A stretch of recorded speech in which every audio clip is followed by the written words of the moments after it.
Opisyal na ngang nagbukas ang 49th season ng PBA sa Governors Cup at ibinandera ng mga PBA teams ang kani-kanilang mga nagagandahang news. At sa pagbubukas nga ng Governors Cup ay expected na ang mga bagong rules, partikular na ang inaabangan na 4-point shot at sino kaya ang makakauna. Pinag-aaralan kasi ang 4-point shot kung makakabuti ba sa PBA o hindi, kaya naman susubukan dito sa Governors Cup. At eto ngang si Kai Sotto ay ginulat ang mundo at nakapagpa-picture pa kay Angela Kang.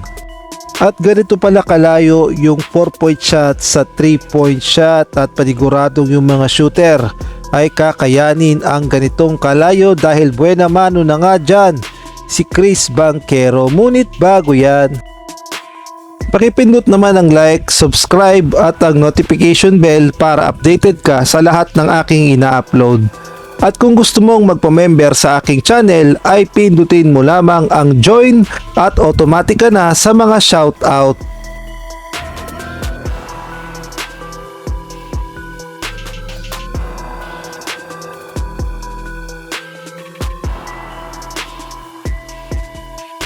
At mabalik na nga tayo sa ating pinag-uusapan. Buena mano na nga sa 4-point shot itong si Chris Banchero matapos pumasok ang kanyang kauna-unahang attempt sa 4-point shot at siya nga ang nakapagtala ng kauna-unahang 4 points. Samantalang si Junmar Fajardo naman ay ginulat ang mundo dahil nakuha niya muli ang kanyang ika-8 season MVP. Talaga nga namang pinakyaw na ni Abay ang MVP award at masasabi nating deserve naman ni Abay ang kanyang 8-time PBA MVP. At ang nakalaban nga ni Junmar Fajardo ay itong si Christian Stan Hardinger na nag-average ng 37.8 at itong si CJ Perez na nag-average ng 37.4.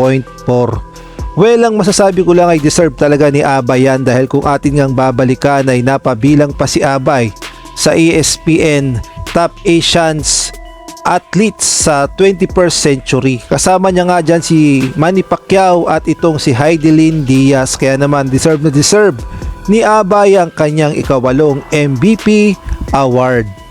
Samantalang nakuha naman ni Stephen Holt ang Rookie of the Year.